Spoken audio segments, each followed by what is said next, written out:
Spectre TV presenting. Inspector Kabir रोज की तरह राउंड पर निकले थे, पर तेज बारिश के कारण सड़क किनारे अपनी जीप लगा हवलदार दिनाराम के साथ जाम से जाम टकराने लगे। तभी वायरलेस की एक खबर ने कबीर और दिनाराम का सारा नशा एक पल में उतार दिया। जो कोई भी वसंत कुंज के पास है, जल्दी बंगला नंबर 333 पर पहुंचिए, एक इमरजेंसी कंप्लेंट आई है। कबीर ने तुरंत ही कंट्रोल रूम इन्फॉर्म किया और हवलदार दिनाराम के साथ सीधा बंगला नंबर 333 पहुंच गया, जहां एक 13 साल की बच्ची सुप्रिया अपने 6 साल के भाई मोहन को गोद में लिए घर के बाहर बैठी रो रही थी। क्या हुआ बेटा, सब ठीक तो है? तुम्ही ने 100 पर कॉल किया क्या? हाँ इंस्पेक्टर अंकल, मैंने ही पुलिस को फोन किया था। मेरा नाम सुप्रिया है। देखिए ना, मेरी मम्मी को क्या हो गया है। उन्होंने पापा को भी मार दिया और फिर मेरे भाई को भी मारने वाली थी। ये कहते कहते सुप्रिया बिलख बिलख कर रोने लगी और उसे देख उसकी गोद में बैठा उसका भाई भी। कबीर ने तुरंत ही दिनाराम को बुला दोनों बच्चों को गाड़ी में बिठाया। फिर अपनी सर्विस रिवॉल्वर निकाल कबीर बंगला नंबर 333 के अंदर चल दिया। घर पहले से ही अंधेरे में डूब चुका था। जो कुछ भी रोशनी घर में बची थी वो बस मरते हुए बल्ब अपनी आखिरी सांस ले रहे थे। दिनाराम ने भी घर की हालत देख इंस्पेक्टर कबीर से कहा, सर, घर की हालत देखकर तो लगता है कि यहाँ पर गैंग वॉर हुई है। जगह जगह खून, इंसानी मांस के लोथड़े और उखड़े हुए नाखून ही पड़े थे। कबीर भी घर की हालत देख मामले की गंभीरता को समझ गया था। दिनाराम, जल्दी एम्बुलेंस और फॉरेंसिक को बुलाओ, यहां तो कुछ बड़ा कांड लगा।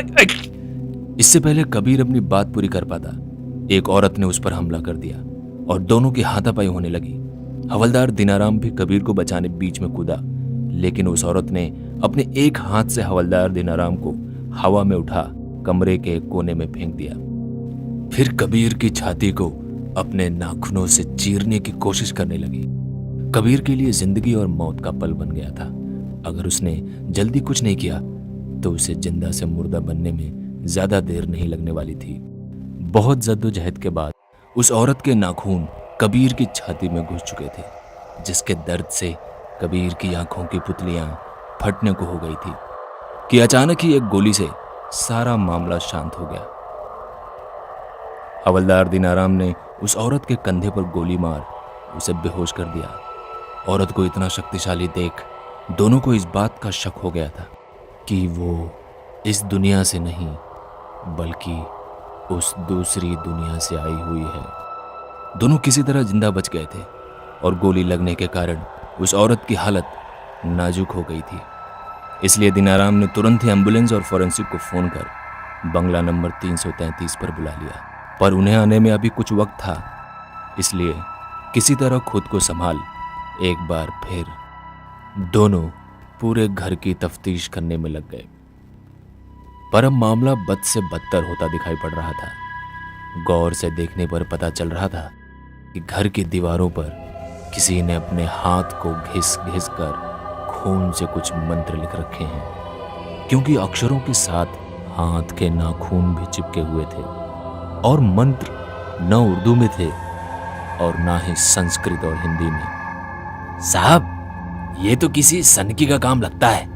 भला दीवारों पर कोई खून से ये सब फालतू का कौन ही लिखेगा? दिनाराम, ये लैटिन भाषा है, पर लिखा क्या है ये नहीं पता। पता करो फॉरेंसिक वाले कब तक आ रहे हैं। कबीर की बात सुन दिनाराम फोन पर बात करने में लग गया। तभी उसे बंगले के बेसमेंट से किसी के खटखटाने की आवाज आई। कोई है? कोई मुझे सुन रहा है? मैं जिंदा हूँ, कोई है क्या? कबीर आवाज का पीछा कर तुरंत बेसमेंट के दरवाजे तक आ पहुंचा। पर एक बहुत ही अजीब बात यह भी थी कि किसी ने बेसमेंट के दरवाजे को बड़ी बड़ी मोटी जंजीरों और तालों से बंद कर रखा था, मानो जैसे कोई बड़ा राज दफन हो बेसमेंट में। बहुत कोशिश करने पर जब ताला नहीं खुला तो कबीर ने ताले को ही गोली से उड़ा दिया और जैसे ही जंजीर हटा और दरवाजा खुला तो किसी एक औरत की तेज तेज हंसने की आवाज आई। ये हंसी इतनी डरावनी थी जिसे सुन कबीर और दिनाराम दोनों सहम गए थे। एक पल को तो दिनाराम ने कबीर को नीचे बेसमेंट में जाने से भी रोका, पर कबीर ने उसकी एक नहीं सुनी। अपने फोन की फ्लैशलाइट जला कबीर सीढ़ियों से नीचे उतरता हुआ आसपास की दीवारों को देख रहा था, और इन दीवारों पर भी वही लैटिन भाषा में मंत्र लिखे हुए थे और किसी राक्षस की तस्वीर बना उसे खून चटाया हुआ था। पर अभी तो कबीर का नरक देखना बाकी था।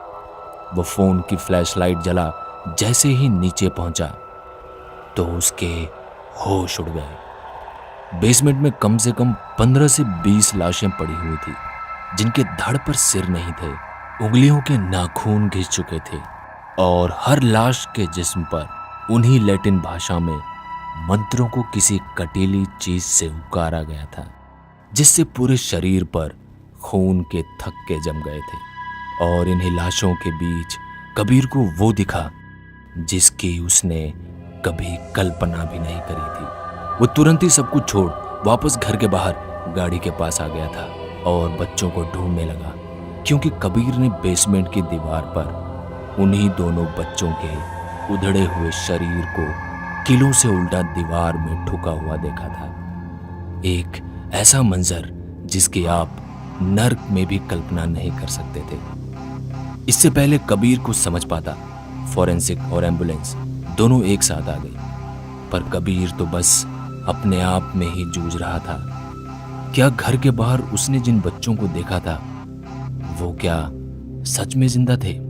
और बेसमेंट में पड़ी इतनी सारी सिर कटी लाशें, आखिर कौन है वो लोग और क्या राज है इन लैटिन भाषा में लिखे मंत्रों का? और उस औरत का क्या जिसने कबीर पर हमला किया था? इन सारे सवालों के जवाब जानने के लिए देखिए बेसमेंट भाग 2।